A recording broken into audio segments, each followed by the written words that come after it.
भूतिया गांव। यह कहानी एक छोटे से गांव की है जिसका नाम था कालपुर। यह गांव एक सघन जंगल के बीच स्थित था और चारों ओर से पहाड़ों से घिरा हुआ था।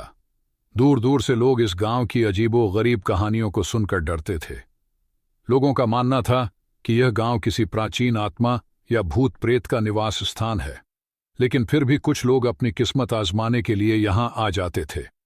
वर्ष 1999 में एक युवा पत्रकार आरव को इस गांव की रहस्यमय घटनाओं के बारे में रिपोर्ट करने का आदेश मिला। आरव का उद्देश्य था कि वह इस गांव की सच्चाई का पता लगाए और लोगों को बताएं कि यह सिर्फ अफवाहों का हिस्सा है।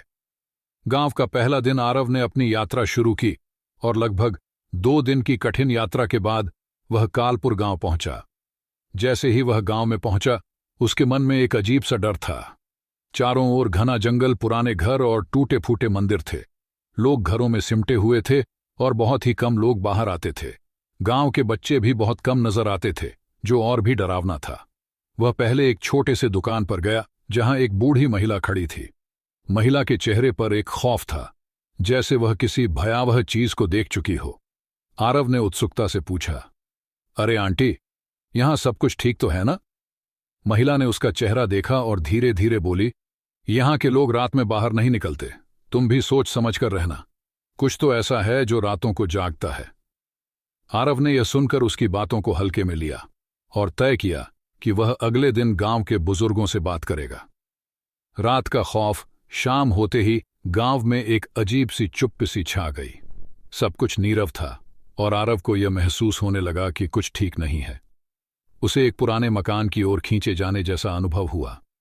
यह मकान गांव के सबसे दूरस्थ कोने में स्थित था और लोग कहते थे कि यह घर कई साल पहले किसी खौफनाक घटना का शिकार हुआ था। आरव ने बिना देर किए वहां जाने का निश्चय किया। वह धीरे धीरे उस पुराने मकान की ओर बढ़ा। जैसे जैसे वह मकान के करीब पहुंचा, उसे महसूस हुआ कि हवा अचानक से ठंडी हो गई है। मकान का दरवाजा खुला हुआ था और अंधेरे में एक हल्की सी आवाज आ रही थी। आरव ने हिम्मत जुटाई और दरवाजे के भीतर कदम रखा। अंदर घना अंधेरा था, लेकिन किसी ने जैसे मोमबत्तियां जलाई हों, जिससे कम रोशनी में वह आसपास देख सकता था।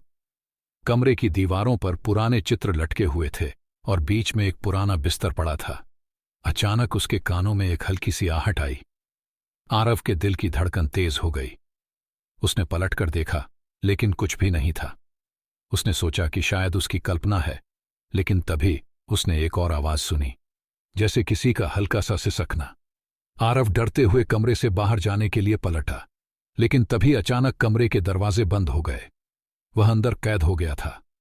कमरे की दीवारों पर कुछ अजीब सी छायाएं चलने लगीं। एक आवाज सुनाई दी, तुम यहां क्यों आए हो?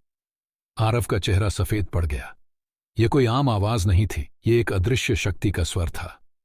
वह बुरी तरह डर चुका था, लेकिन उसने खुद को संयमित किया और कहा, मैं सिर्फ सच जानना चाहता हूं। अचानक वह आवाज फिर गूंजी, सच? क्या तुम सच जान पाओगे?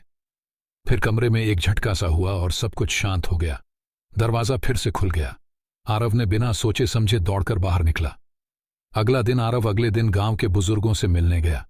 उसने पुराने गांव के मुखिया से पूछा, बाबा, क्या आप मुझे कुछ बताने की कृपा करेंगे? यहां कुछ अजीब घटनाएं हो रही हैं। मुखिया ने गहरी सांस ली और कहने लगा, यह गांव एक समय बहुत समृद्ध था, लेकिन एक रात कुछ लोग जंगल में खो गए। अगले दिन उनके शव मिले, लेकिन उनकी आंखें, उनका चेहरा कुछ ऐसा था कि किसी ने भी देख लिया तो डर के मारे जान तक दे सकता था। हम सब ने पूजा की, लेकिन कुछ तो ऐसा था जो हमारे कर्मों से बाहर था। तब से हर साल एक रात ऐसी आती है जब ये आत्माएं फिर से जिंदा हो जाती हैं। आरव का चेहरा सफेद पड़ चुका था। मुखिया ने फिर बताया, यह सब उस खौफनाक रात का परिणाम है जो एक काले समोच्च मंत्र से जुड़ी हुई है। जिसने भी यह मंत्र बोला वह जीवित नहीं रह पाया। रात का रहस्य आरव ने अब तय किया कि वह पूरी रात गांव में रहेगा ताकि वह इस रहस्य का हल निकाल सके। रात में उसने फिर से वही पुराना मकान देखने का निर्णय लिया। रात का अंधेरा और भी घना हो चुका था। आरव ने जैसे ही उस मकान के पास कदम रखा, उसे महसूस हुआ कि जैसे कोई उसकी निगरानी कर रहा हो। अचानक उसकी आंखों के सामने एक धुंधली सी आकृति उभरी। यह आकृति किसी इंसान की नहीं, बल्कि किसी भूतिया आत्मा की तरह लग रही थी। तुम फिर क्यों आए हो? वह आकृति बोली। आरव ने हिम्मत करके पूछा, तुम कौन हो? तुम हमें क्यों डराते हो? वह आकृति हंसी और बोली, मैं वह आत्मा हूं जिसे तुमने शांति की खोज में कष्ट पहुंचाया। हम सब इस गांव में बंधे हैं, हमें मुक्ति नहीं मिली है। तुम हमें शांति दे सकते हो, लेकिन इसके लिए तुम्हें हमारी तरह जीना होगा। आरव को समझ में आ गया कि यह सिर्फ एक भूतिया घटना नहीं थी, बल्कि एक गहरी कसम थी जो गांव के लोगों ने कई साल पहले की थी। अगर वह अब भी इस गांव को बचाना चाहता था, तो उसे इस आत्मा के साथ समझौता करना होगा। उस रात की सच्चाई सामने आ गई। गांव के लोग, जो डर के मारे अपने घरों में बंद रहते थे, दरअसल वह आत्माओं के गुस्से का शिकार थे।